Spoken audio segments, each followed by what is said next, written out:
Okay, today is November 29th, which is the day after Thanksgiving, and we are finally doing our winter prep, as in getting everything ready for the first frost. Now, last year at this time, we had our first hard freeze at the beginning of November. And it's honestly unusual for us to have a first frost / first freeze this late. But considering how everything's gone this year, I'm kind of glad it did wait longer because it's a little bit of work to do. So what I wanted to do is just show everything that we've done in order to get ready for the first freeze. And in case you don't know, we're in Horry County, South Carolina. That's the same county that Myrtle Beach is in. Our USDA zone is 8B, according to the new USDA map. So this is our blanket that we have over our well, which we put in the winter. We've had it the last 2 years, and it's we've gotten down to 15 degrees at night, and this thing's been perfectly fine. This thing also, let me put that down. This thing, when we bought it, said it could survive a Colorado winter, and considering coastal South Carolina has no near the climate of Colorado, I figured that it would work here just as good. All right, next up is our asparagus and rhubarb. These are both raised beds. I covered this in another video, but this is not pressure treated wood, and we fire treated it with our weed burner. But we came in, gave them some much due love, and then covered everything with straw. All right, over here are our whiskey barrels, well, our fake whiskey barrels. And there's rosemary in there, and then these other ones, this grass looking stuff, that is actually saffron, and that's the same saffron that if you actually buy it, it's like $2,000 an ounce, or like $50 a gram or something like that. It's the most expensive spice in the world. And so Andrea bought some, and so she's been harvesting flowers. Though it's not the flower that's the actual spice, it's the thing on the flower, which I can't think of right now, which she'll probably complain to me when she listens to the video, but that's okay.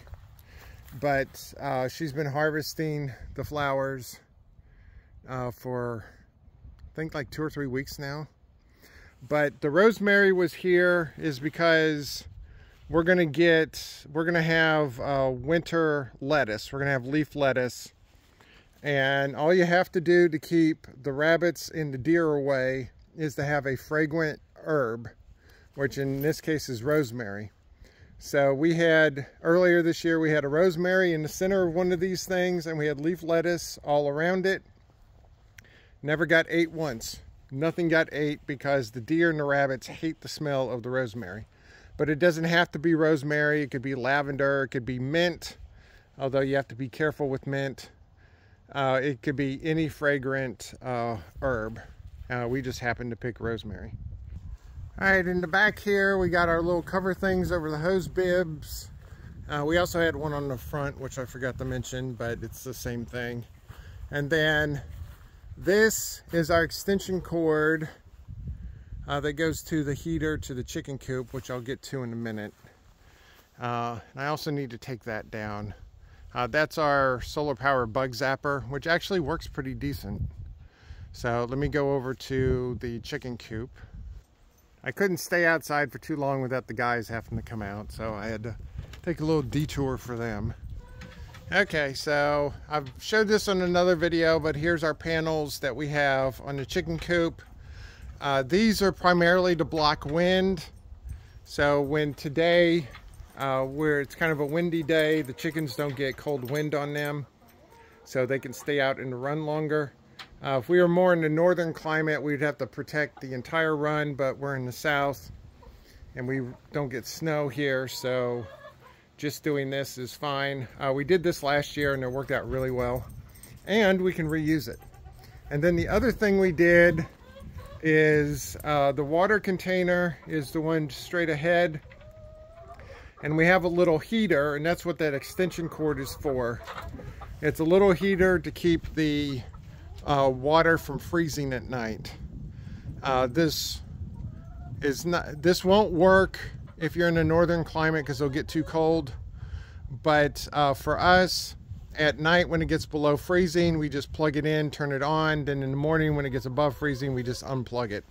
There's no on or off switch for it, so we have to physically plug it and unplug it. But we had it last year and it worked, even during the coldest nights, which got down into the teens. And even though last year we had about 40 hours where it's below freezing, and for us that's a lot because normally it'll freeze at night and then be above freezing in daytime, but we actually had over a day of it being below freezing. So, and then of course all the windows and everything are closed. They've been closed for a while now. But one thing with the chicken coops is that you have to have venting in the chicken coops. You can't seal them up. Same thing if you close the runs in too. They have to have venting, and typically the venting is above them. So we have venting here and we have venting on the other side at the roof level. And then we have that mesh up there to protect it, to make sure that no birds or anything will get in. And so that's all of our chicken coop winterization. Okay, here's the greenhouse where Andre has all of her turmeric and some assorted other stuff. And we've been trying to figure out a way how we could keep the temperature up in here. So what Andrea thought of is like, well, let's get a bunch of straw bales and put them around the perimeter, and that'll create mass. So the mass will heat up in the daytime and then dispel its heat at night. And we might have a possibility of these things not all dying back. We don't know if it's going to work. We'll find out in about 4 days when it gets to about 20 degrees at night. But I wanted to show this. So I was joking around with everybody today. While everybody was doing all their Black Friday deals, our Black Friday deal was going to the seed store to get 14 bales of straw. So that's what our Black Friday deal was. And so, of course, I opened this thing up and it smells like straw. But we will see if this actually is going to work, and we'll know in about a week or so. Okay, and the other thing that's pretty much been untested was our irrigation system line, our Iowas that we installed earlier this year.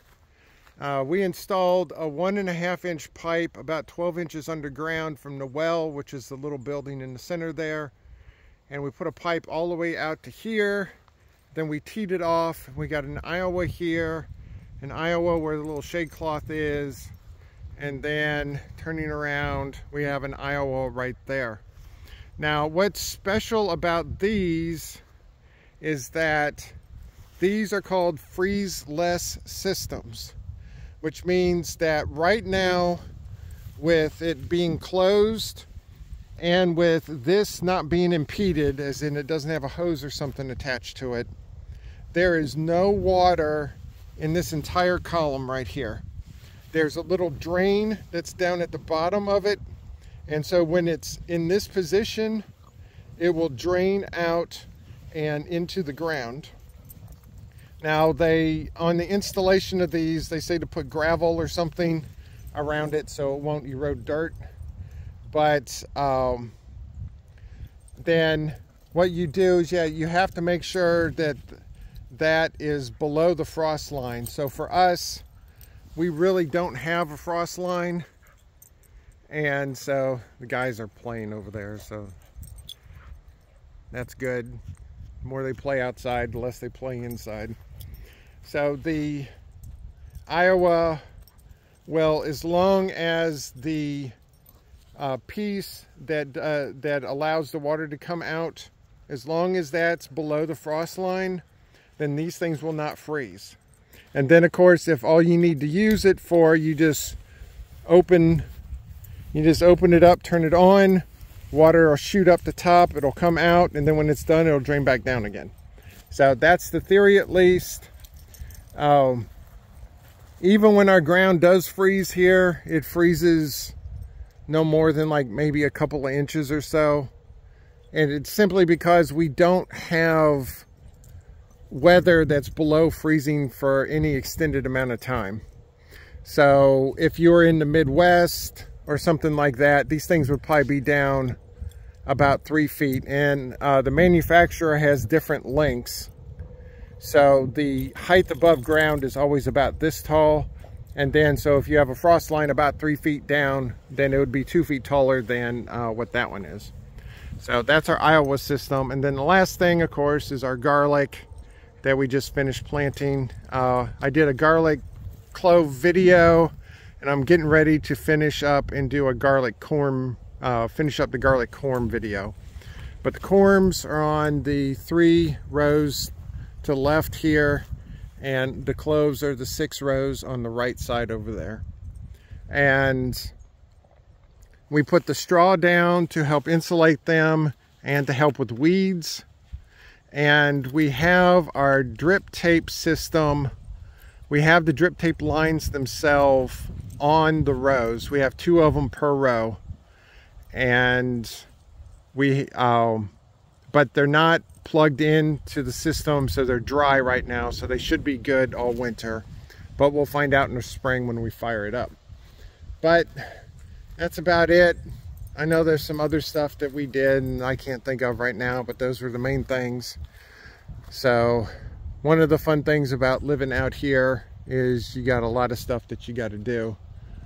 So I think that's about it. I think the guys have finally calmed down. So it's about 50 degrees now, which I know in other parts of the country that's warm, but it's cold for us here. They say because it's so humid here, the humidity, just like in the summertime, makes it hotter, while in the wintertime makes it colder. It definitely seems like it, so we shall see. The tractor and the lawnmower, as long as I turn those engines on every couple of weeks or so, they'll be fine. The tractor actually has a implement on it for winter starts, so that'll be about it. And I think that's about it for the winterizing. I'm just thinking of anything now. Sherlock, of course, is having fun with the straw, which means he's going to have straw all over him. So let me get him away from the straw, and then this video will be done.